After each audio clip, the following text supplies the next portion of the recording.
Gran Casino de Ceuta les ofrece La Voz del Faro.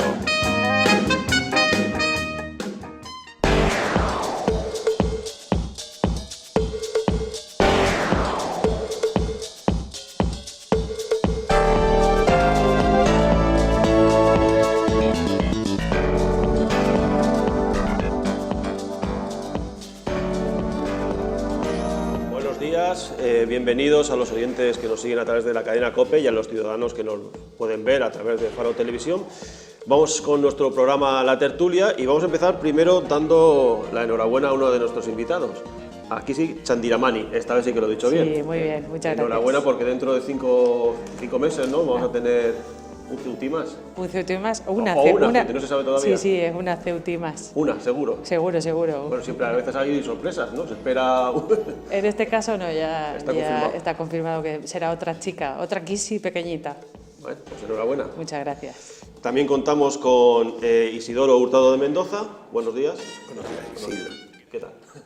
También con Aureliano Martín Segura. ¿Qué tal? Buenos días. Y vamos a empezar por un tema que ayer, bueno, al verlo por las páginas web de los periódicos, a mí me impactó un poco, ¿no? Kisi, no sé cómo lo viste tú, el derribo de un avión de Rusia por parte de Turquía. No es un país cualquiera el que ha derribado este país, el que ha derribado este avión, es un país de la OTAN que puede invocar la ayuda de los socios en el caso de que hubiera alguna represalia, alguna respuesta bélica por parte de Rusia. Parece que esto podría dar pie a una escalada peligrosa, ¿no?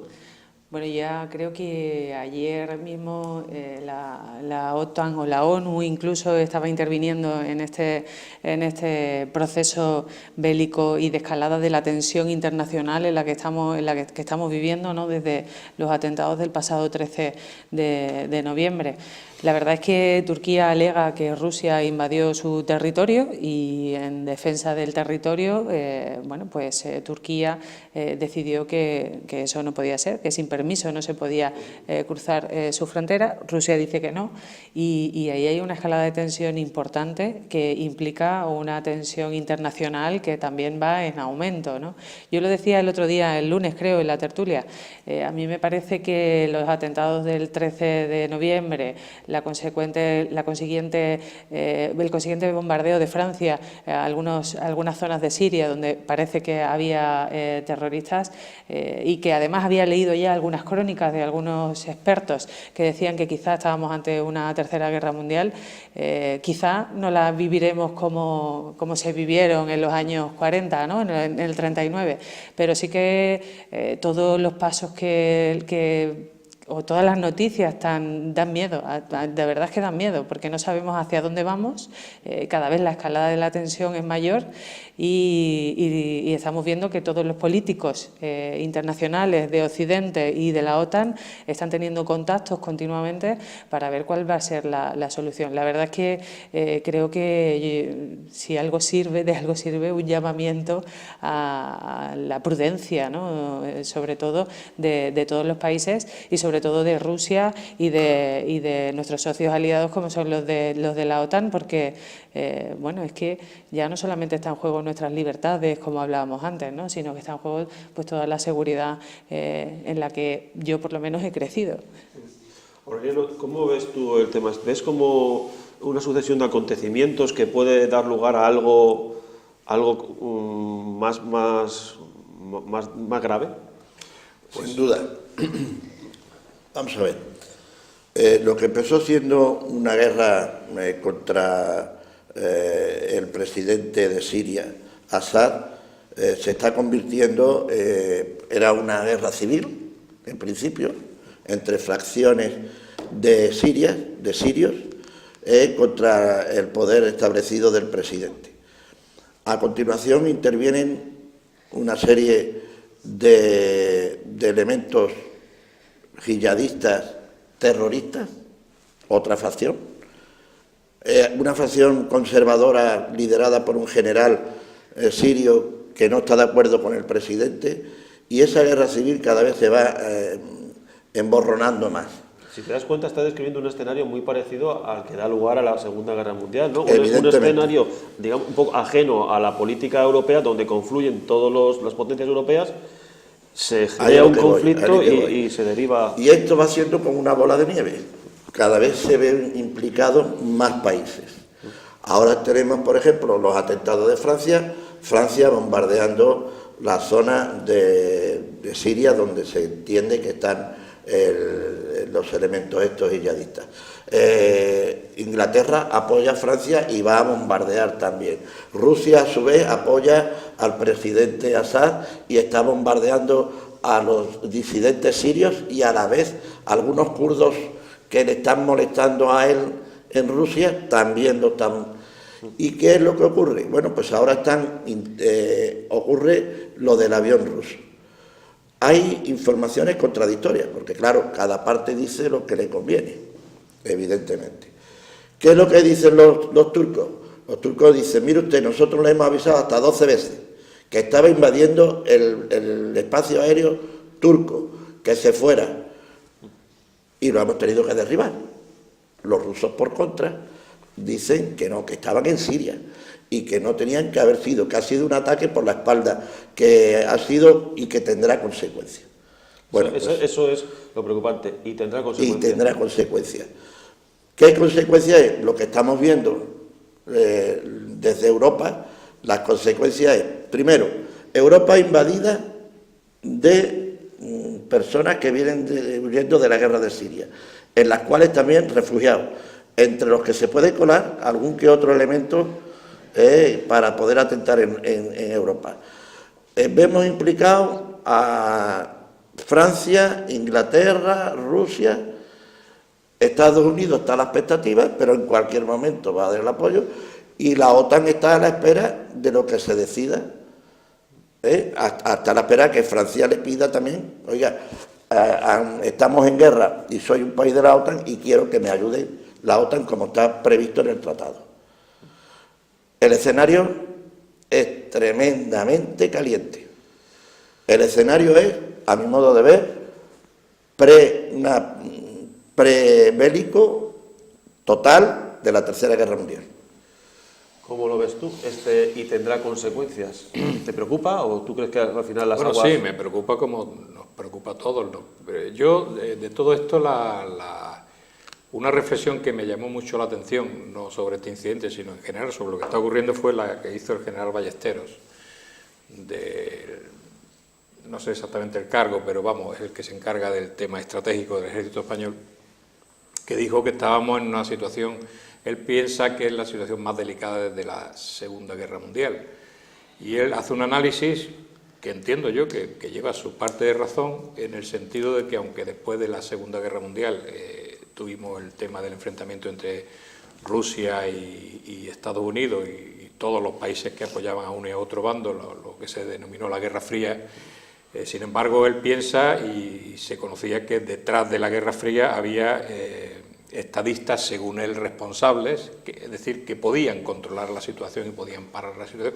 Y el problema que existe actualmente con el Estado autodenominado Estado Islámico es que los líderes que están detrás de esto pues son gente que no se sabe quiénes son los que mandan. Es decir, hay intereses contrapuestos, totalmente contrapuestos, incluso dentro del mismo mundo musulmán, los chiitas y los suníes y los chiitas, es decir, ahí Irán por un lado apoyando a Siria, en fin, un marasmo ahí grandísimo, y detrás de todo ello yo creo que lo que está es el tema estratégico del petróleo, ¿no? Es decir, la reserva del petróleo es lo que hay detrás de donde todas las grandes potencias están tomando posición. Pero ese es el escenario en Siria, pero yo me refiero a nuestra parte, sí, ¿no? A la parte europea y occidental. Un paso en falso, un paso mal medido puede tener unas consecuencias... Claro, pero ¿dónde empieza el paso mal medido? Es decir, porque aquí empezamos, efectivamente un paso mal medido puede originar tal, pero ¿dónde está el paso mal medido? Porque si empezamos a rebobinar... quizá los primeros que apoyaron y que adiestraron y que armaron y que financiaron a los islamistas, a los yihadistas, como se dice, fue Estados Unidos para echar a Rusia de Afganistán. Claro, Por lo tanto, esto tiene un recorrido muy largo, ¿no? Ahora, por un lado está la coalición internacional contra el ISIS, que estaría por un lado Estados Unidos, Francia y tal, pero por otro lado está Rusia, que se empeña en mantener el poder al dictador sirio, ¿no?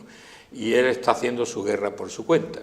Yo me temo, es decir, aquí entre las cosas que se dicen en la prensa, pues es posible que haya, seguro que hay elementos que se nos escapan a todos, cosas que no podremos conocer ni conoceremos nunca, situaciones que solo conocerán los servicios secretos y los estados mayores de los ejércitos.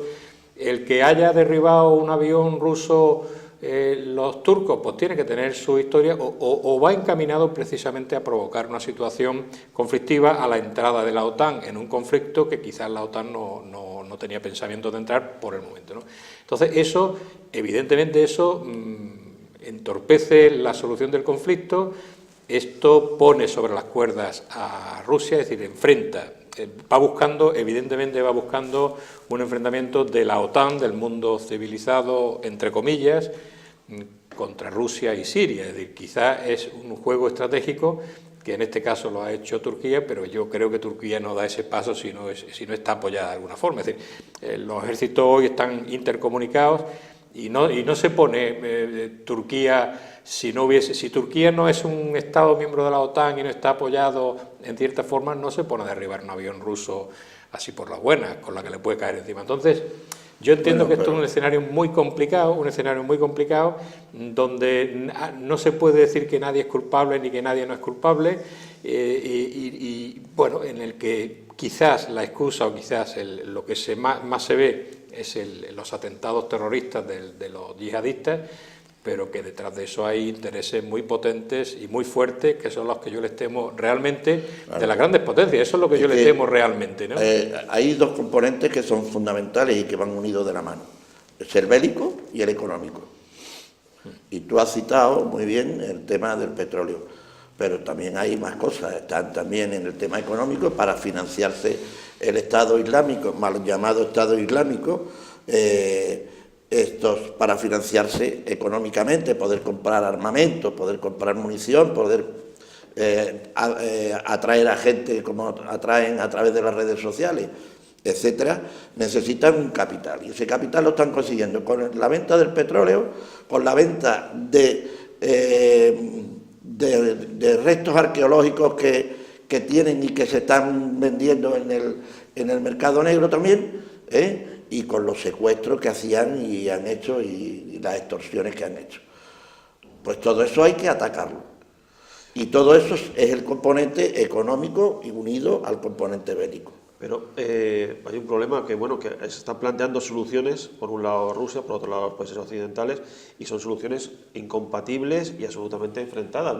La solución rusa es incompatible totalmente con la solución de Occidente. Pasa por mantener al Assad y Europa, por el resto de Europa parece que no está por la labor, ¿no? Y por otro lado está el orgullo ruso herido de que han derribado un avión y parece ser que uno de los pilotos lo han rescatado, otro parece que ha fallecido.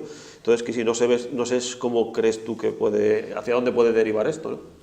Yo, como mis compañeros de mesa decían, es una situación muy caliente, es una situación muy tensa de toda la OTAN, de la ONU incluso, que interviene. La verdad es que no sé qué solución tendría. Lo que sí sería por ir enfriando toda la zona de Siria. Por supuesto, los poderes económicos son importantísimos y ya lo vimos cuando el fin de la Guerra Fría, en el año 91, cuando la caída del muro de Berlín, ¿no? Al final cae el muro de Berlín porque hay un estrangulamiento económico de Rusia que decide que ya no puede seguir y hay una apertura de los mercados de Rusia. Rusia se enriquece. Hemos visto a muchísimos extranjeros rusos venir a España y poder comprar todo lo que compraban, ¿no? Y era ese capitalismo que ha hecho que Rusia se enriquezca. Hay que asfixiar al ISIS económicamente, dejarle sin fuerza, porque dejarle sin fuerza significa que la zona se vaya enfriando. Ahora, veo muy complicado que Europa pueda apoyar al Assad, porque Europa siempre apoya a democracias. Es uno de los principios y uno de los pilares fundamentales de la Unión Europea. Desde sus comienzos y desde sus sus comienzos y desde su fundación. Es más, el único requisito imprescindible y fundamental que pide la Unión Europea para entrar como socio es tener una democracia. Y Al-Assad, claro, Al-Assad ya sabemos lo que es, con lo cual es muy complicado el acuerdo. Y yo espero que los políticos sean absolutamente responsables en este problema, en este conflicto, porque al final nos vamos a ver todos afectados. Al final vamos a tener que intervenir, la OTAN, si no se llega a ningún acuerdo, va a tener que intervenir con tropas en tierra y la gente... El problema es contra quién va a luchar. ¿Va a luchar contra el régimen Al-Assad? ¿Va a luchar defendiendo a Turquía? Parece que contra Rusia, ¿no? Y defendiendo a Turquía. Bueno, la OTAN tiene que defender a Turquía porque Turquía es un socio aliado de la OTAN. Y parece que contra Rusia, ¿no? Que es la que se está posicionando a favor de Al-Assad. Y al final nos vamos a ver en un escenario que no nos va a gustar a ninguno. Es más, creo que en España ya hay algunos movimientos de no a la guerra otra vez y demás. Y todavía España no ha decidido qué es lo que va a hacer ni qué es lo que puede hacer, porque las elecciones están muy cerca y no se sabe qué decisión puede tomar el nuevo Parlamento que se conforme después. De momento, bueno, esto ya está teniendo unas consecuencias que conocemos de hace tiempo, son los refugiados sirios, que ahora sale el primer ministro francés diciendo que Europa no tiene posibilidad de acoger más refugiados. No sé si esto, bueno, es un análisis sosegado, tranquilo, o bien un poco influenciado también por los atentados de París, viene un poco a buena pluma, decir, bueno, hasta aquí hemos llegado. Sin duda tiene relación. Hay que ver también los orígenes, porque el principal valedor de los refugiados sirios en Europa ha sido Alemania, de Angela Merkel. Eso tiene como efecto, primero se hizo de forma humanitaria. Vamos a coger a estas personas, lo están pasando mal, están sufriendo.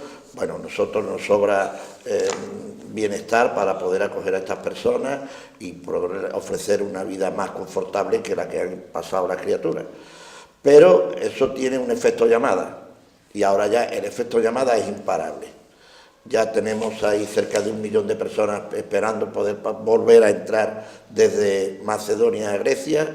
Y bueno, y claro, llega ya un momento que la saturación es imposible, aparte del coste económico que eso le supone a cada estado. Y aquí tenemos como el dicho chino, no enseñe a tu hijo a pescar, comprarle la caña y enseñar a pescar, no le dé el pescado, ¿no?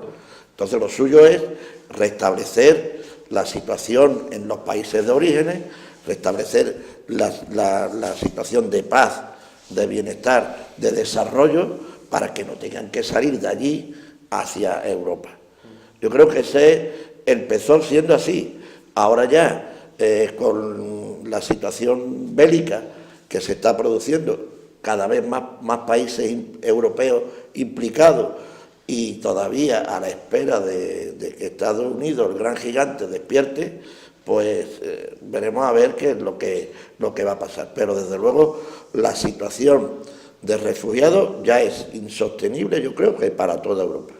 Sobre todo también hay que tener en cuenta que estos refugiados no son gente, muchos de ellos, no son gente, no son refugiados lo que domina el gobierno, refugiados económicos. Mucha de esta gente son gente preparada, profesionales de primera línea, comerciantes, empresarios, que vienen aquí a Europa a buscar su futuro, principalmente a Alemania. O sea, no es gente que inicialmente puede necesitar unas ayudas, pero que pueden valerse por sí mismos. Yo en esto de los refugiados, bueno, yo no sé exactamente lo que ha dicho el ministro de Interior francés. Si ha dicho eso, creo que se equivoca, porque en Europa cabe mucha más gente todavía. Y además es que hay que deslindar el tema humanitario, por un lado, del tema de la crisis que vive ese país y por qué vive ese país esa crisis, ¿no? Entonces, evidentemente la crisis que vive Siria no se arregla con otra guerra. Si precisamente es la guerra la que está originando esa oleada de refugiados, de lo que ya advirtió Gaddafi antes que lo mataran, pues iniciar otra guerra allí, pues posiblemente eso no lleva a nada. Pero es que a mí todo esto y mezclar el tema de los refugiados con el que se van a mezclar yihadistas. Vamos a ver, en el mundo en el que vivimos, entrar y cometer un atentado no es algo que sea, como han demostrado reiteradamente, no es algo que sea complicado. Incluso no hace falta entrar, es que es posible que haya gente que está dentro y que tiene ideológicamente una en fin, una ideología determinada y que, bueno, es cuestión de activarlo. Hace falta en el tiempo de un ETA, suficientemente nivel de claro, locura para hacerlo. En el tiempo de ETA, cuando el terrorismo de ETA, pues había lo que le llamaban las células durmientes y bastaba con que llamaran a andar, pero eso pasó en la Guerra Fría, eso pasa con los Sí, pero era distinto, porque allá hay una organización, una manera de escapar, una manera de llegar, una manera de refugiarse. Aquí el problema que yo le veo al terrorismo este es, yo lo defino siempre como una cuestión fundamentalmente de egoísmo personal, es decir, porque yo no apruebo nunca jamás las acciones terroristas, ni las guerras, ni nada de esto, pero cuando hay una gente que es capaz de cometer y de matar a otro por unas ideas, porque se cree, o la justificación de la guerra justa, Santo Tomás, es decir, siempre se ha justificado de que, bueno, pues los cálculos de los ejércitos, de los estrategas, es que matando a 10.000, pues vamos a evitar que mueran 100.000, o cuáles fueron los cálculos para enviar dos bombas atómicas a Japón. Pues que matando los millones de personas que cayeron iban a evitar que siguiera la guerra. Esos eran los cálculos de los estrategas. Bien, pero eso puede tener no su justificación, pero tener su explicación. Pero cuando una persona, la única intención que tiene es decir, no, es que yo voy a matar porque a mí me han dicho, yo me lo creo, que yo después voy a tener una vida en el más allá de mucha riqueza. Es fundamentalmente egoísmo y contra eso es muy difícil luchar, porque no luchan por un ideal de mejora de la humanidad, sino luchan por algo de mejora de él. Es decir, él está haciendo algo que está convencido que le va a beneficiar a él y le va a repercutir en que tenga mucha riqueza él, muchas mujeres, él y él. Entonces, ante eso, el egoísmo es uno de los pecados capitales y es muy difícil. Por eso esta guerra es muy difícil y porque se mezclan muchos intereses. Pero de los problemas que tiene el mundo, solamente en accidentes de tráfico yo creo que puede haber más muertes que todos los muertes que ha habido por los atentados terroristas. Eso es así. Por la contaminación. Estamos ahora mismo que se van a reunir en París, tenemos un problema fuerte de cambio climático que ya ha sido definido incluso por el Papa como algo que está perjudicando seriamente el planeta, no solo la viabilidad del planeta en la actualidad, sino en el futuro. Son problemas, de verdad, problemas muy fuertes, problemas muy graves que tiene la humanidad. Y ahora se nos ocurre, es decir, el único problema que tiene la humanidad es enfrentarnos a un grupo de chalaos que están atentando. Es decir, yo es que no me lo creo, y no me lo creo porque, vamos a ver, con la tecnología que tienen los Estados Unidos, Rusia, China, las grandes potencias, ¿no son capaces de quitar del mapa de barrera un grupo de chalaos que están ahí molestando al mundo entero? No me lo creo, es que no me lo creo. La tienen también ellos, no, es que no me lo creo que no sean capaces de hacerlo. Pasa el satélite por encima de verdad que no me lo creo, de verdad que no me lo creo, no me creo que no sean capaces de hacer eso y de quitarlos de en medio, no es posible, yo personalmente, es decir, entiendo que es difícil, entiendo que es complicado, pero entiendo a su vez que llevar y abocar al mundo a una nueva guerra con la excusa de un grupo de locos que están haciendo eso, me parece que es un error, me parece que es equivocado, me parece que es desviar la atención de los grandes problemas que tiene y serios problemas que tiene la humanidad, es lo que yo pienso, ¿no? Quisiera preguntarte una cosa, si se me permite. Bueno, la pregunta no es a mí, vayamos ahora pero es que viene al hilo y vamos a darle un poquito de viveza al debate o a la tertulia. Al hilo de lo que tú dices, ¿y entonces cómo se combate eso? Es decir, porque los estudiosos, hay un general español que ya ha dicho que hay que poner botas en tierra. Es decir, para combatir a esa serie de gente que tú has calificado como de chalao, que yo estoy de acuerdo, adoctrinado con una severidad tremenda y solo ven por lo que le han adoctrinado previamente, incluso ya utilizando a niños pequeños para ir a la guerra, ¿cómo lo combates? Si son grupos pequeños que van de un lado para otro, que tienen sus jefes, sus mandatarios, que además pasa como pasaba con los terroristas que teníamos en España, decapitan al jefe y enseguida tienen el repuesto. Ya tienen pues mira, te voy a dar una solución. Mira, yo leo mucho a un filósofo francés, Henri Lévy, le leo mucho, me gusta cómo escribo, algunas veces no estoy de acuerdo con cosas que dice, pero a mí me gusta cómo escribe muy bien. Y dan el clavo muchas veces, acierta. Y escribió un artículo que a mí me encantó sobre los únicos que le estaban haciendo frente de verdad, cuerpo a cuerpo, a este grupo de chalaos son los kurdos. Claro. Precisamente los kurdos y las kurdas. Los kurdos y las kurdas, es decir, los guerrilleros y las guerrilleras kurdas. Esa gente que están en el cuerpo a cuerpo con ellos, defendiendo su territorio, defendiendo sus ideas, defendiendo su forma de vida, esa gente son los que le hacen retroceder de verdad. Evidentemente necesitan cierto apoyo. Pero ¿qué ocurre? Que a los kurdos no les interesa a los turcos que se potencien los kurdos. Claro. De hecho, sus líderes los tienen en la cárcel. Y otros dicen, pero ¿cómo se van a apoyar a los kurdos si son de izquierda? Pero vamos a ver, no estamos hablando del cuerpo a cuerpo, porque ¿y qué diferencia hay entre los kurdos y las kurdas? Que eso es lo que tienen que pensar esta gente, que son mujeres las que están peleándose cuerpo a cuerpo con ellos y les pueden, porque luego no son tan valientes como dicen. Claro. Son valientes cuando te pillan en una discoteca, te pillan en un sitio, a traición, tal, entonces, y esta gente, ¿por qué no apoyamos grupos de esos? Esos grupos son los que están defendiendo sus ideas y defienden su territorio y defienden su existencia. Esos son los que están combatiendo cuerpo a cuerpo. Esta gente, la guerra convencional no les puede. Tiene que hacer la guerra de guerrilla. Tiene que hacerlo como ellos.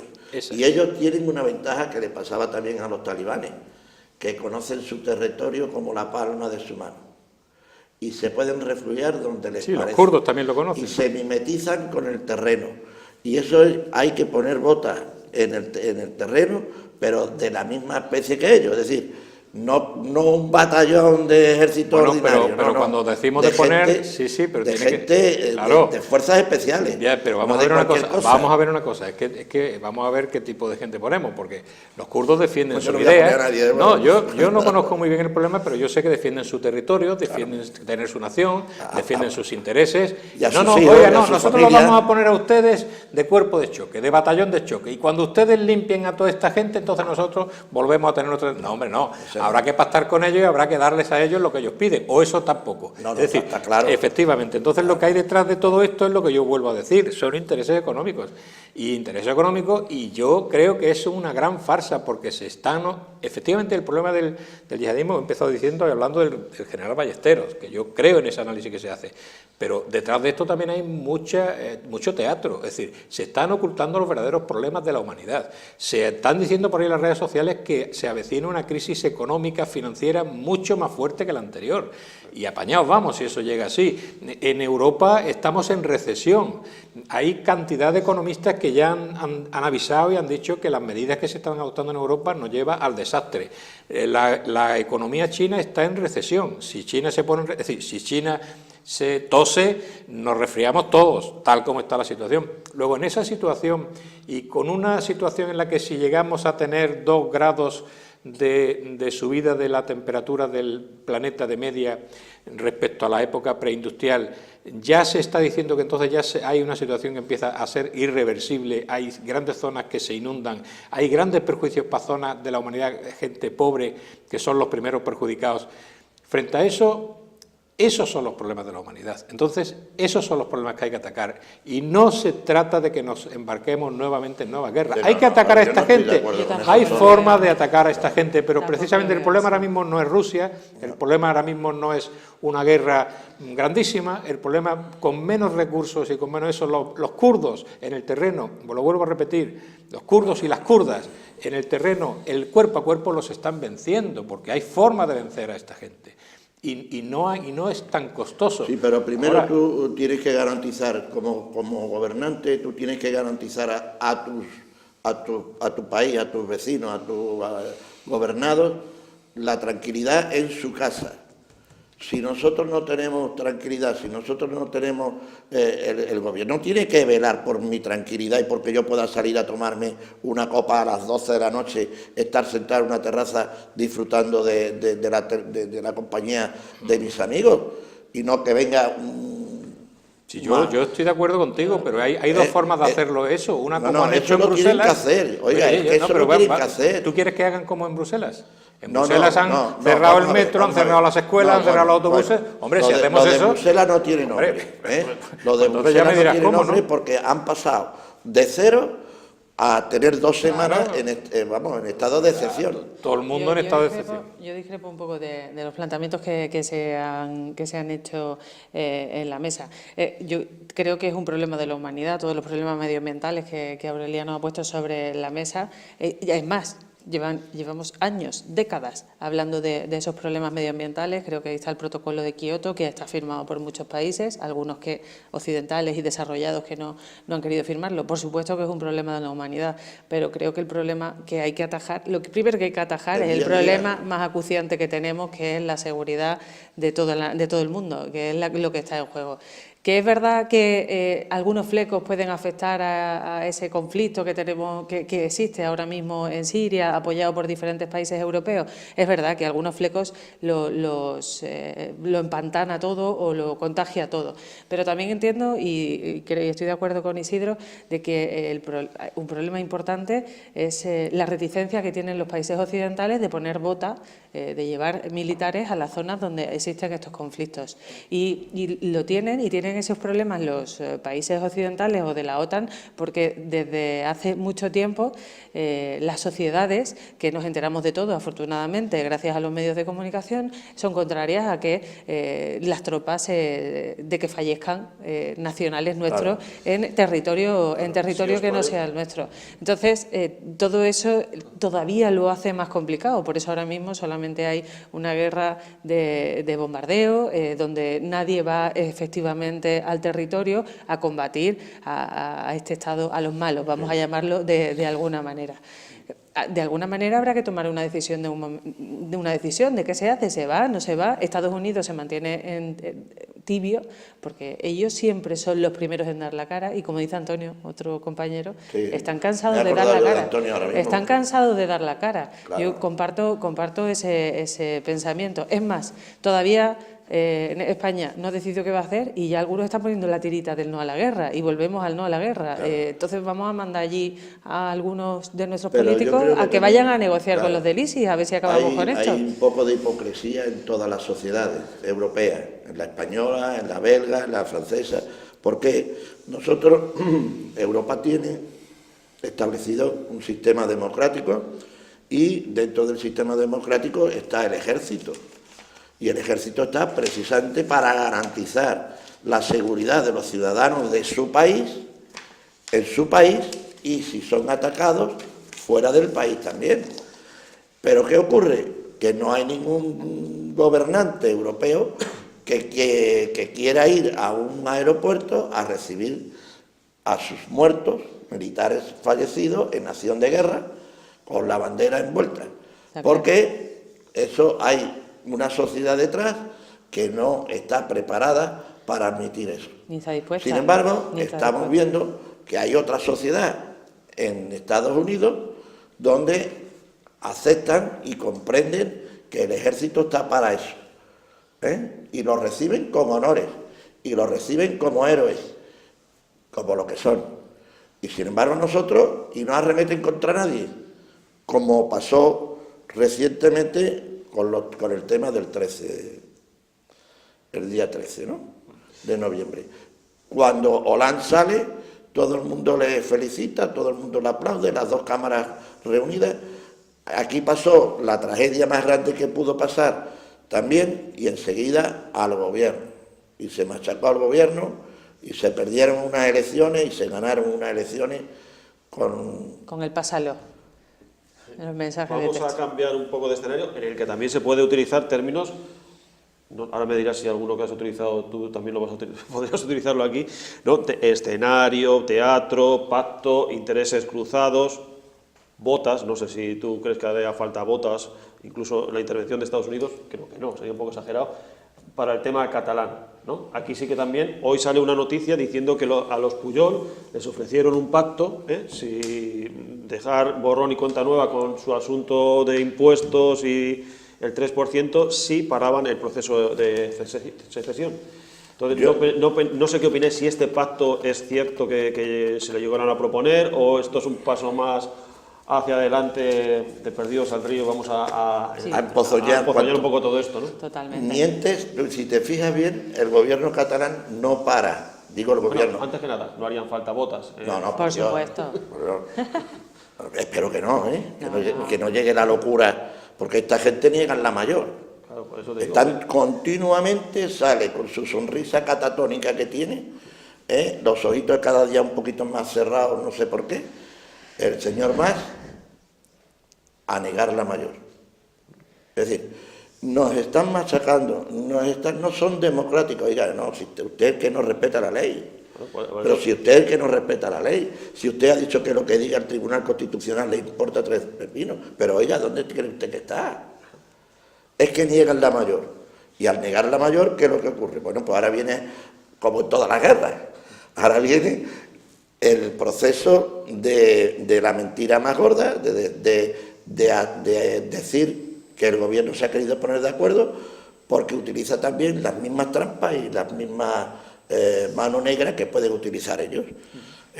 Ahora a Cataluña se le ofrecen 3.200 millones de euros para pagar, porque llevan 6 meses sin pagar, la farmacia y la medicina privada concertada, y le dicen que es finalista. Oiga, que usted tiene que poner este dinero para que lo cobren estas personas.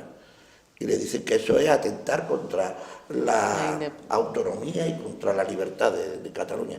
¿Usted qué quiere? ¿Ese dinero para seguir con el tema independentista? ¿Para abrir nuevas embajadas en donde a usted se le ocurra?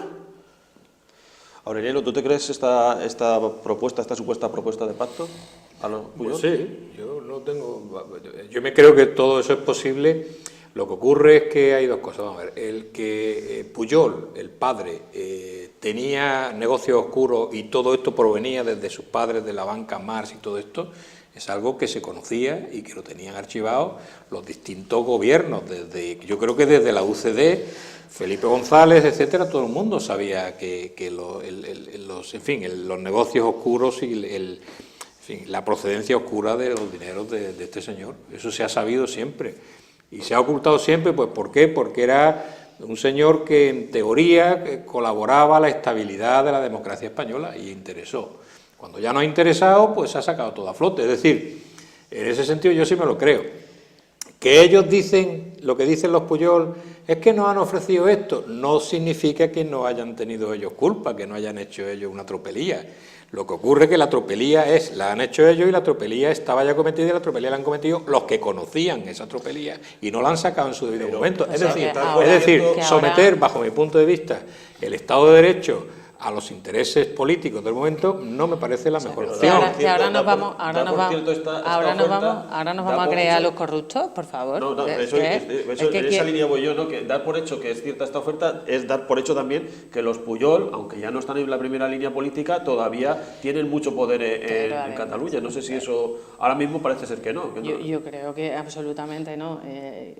Además, me parece lo correcto, lo adecuado, lo que el Estado de Derecho tiene que hacer, que es imputar y conocer, investigar a toda la familia que parece ser que han robado, que se ha llevado ese 3% que Pascual Maragall decía en la Asamblea Catalana hace tantísimos años, ¿no? Ese 3% de comisiones, que se investigue. Pero vamos, yo esta noticia que por supuesto es cierta, ¿no? Porque son los Pujol los que dicen que el Estado le ofreció impunidad si paraban la secesión, me parece que no podemos creernos lo que digan los corruptos. Pues, hay una parte los ladrones. Aureliano, ¿no? La justicia en nuestro país no se caracteriza por ser rápida, ¿no? Pero ha habido tiempo para sacar todo esto desde la época de Felipe González.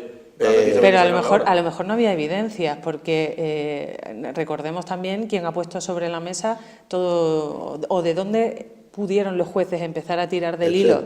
Pues yo creo que hasta que no ha habido una denuncia clara de la exnovia de uno de los hijos de Pujol, hasta que no llegó ese momento no se ha podido investigar. Es decir, habladurías y rumores pueden haber muchos, pero también es cierto que hasta que alguien no tiene la fuerza, y en este país muchas veces hay que tener mucha fuerza para hacerlo, la fuerza de ir a un fiscal o de ir a un abogado o de irse a la policía y denunciar lo que ella veía, ¿no? Que era que se traía dinero o que se llevaban dinero a Suiza y demás.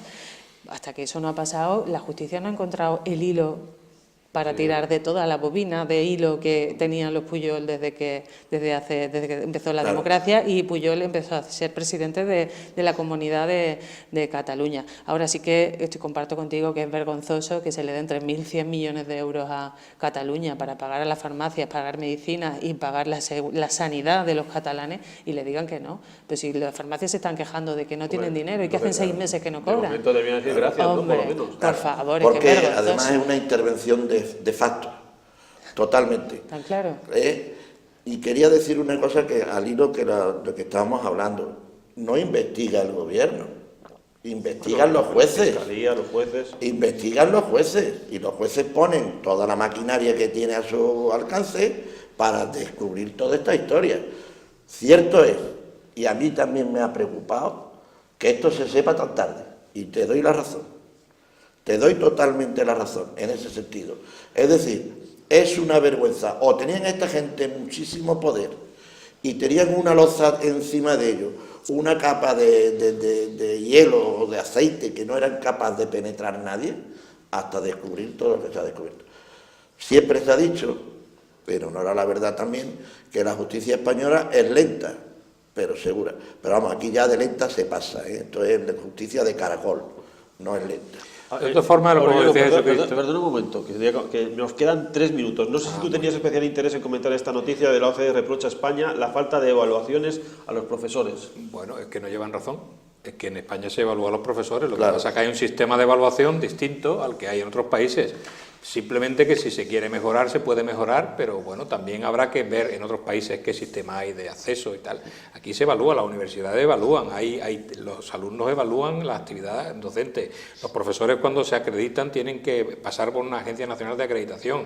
Los profesores de secundaria cuando entran tienen que pasar por unas oposiciones bastante duras y por unos periodos de formación. Entonces, ¿a qué crees que se debe este Yo reproche? creo que sí llevan razón en que hay que mejorar, pero lo que pasa, lo que no dice en el informe o no se recoge ahí, es mejorar en qué. Es decir, en cursos de formación, por ejemplo, los docentes españoles acceden a cursos de formación muy por encima de Finlandia, que es el sistema número 1 de Europa. Por lo tanto, ¿qué ocurre? Que quizás no haya medios suficientes, quizás hagan falta más medios, quizás hagan falta que la ratio profesor-alumno sea más baja en secundaria, quizás haga falta más inversión en las universidades para que los profesores tengan más tiempo para investigar, quizás eso es lo que haga falta. Entonces, lanzar esa noticia a la OCDE ahora, en este momento, en periodo preelectoral, me huele mucho a chamusquina. Isidro, un minuto para ti y otro para aquí, si para despedir. Vamos a ver, los profesores estamos evaluados, yo soy profesor maestro de la vieja escuela, y he sido evaluado pues hace nada por el inspector, estuvo en mi clase, estuvimos viendo todo lo que yo hacía, estuvo presenciando mi actuación con un grupo de alumnas, de adultos, y me evaluó, gracias a Dios, positivamente. Y además, unido a esto de la evaluación, lo que ha dicho Aureliano, nosotros tenemos un sistema que te obliga a un reciclaje continuo, a una formación continua, que además va asociada a unos complementos económicos, que si tú no cumples el número de horas de reciclaje, de preparación de cursos, no te aportan un complemento económico que si tú cumples las horas. Kisi, Nada, segundos. no me queda nada. Yo les dejo la palabra porque ellos se dedican al ámbito de la educación y, por supuesto, saben mucho más que yo de este tema, o sea que aquí me limito a escuchar. Poco que decir, Sí. ¿no? De momento. Bueno, pues poco más vamos a tener posibilidad de decir porque ya se nos echa el tiempo encima, llegan ahora los informativos y a continuación nuestra compañera Monse seguirá con su programa de Ahora Contigo. Hasta aquí ha llegado la tertulia por hoy, nos vemos mañana, pues a esta misma hora. Muchas gracias. Gran Casino de Ceuta les ha ofrecido La Voz del Faro.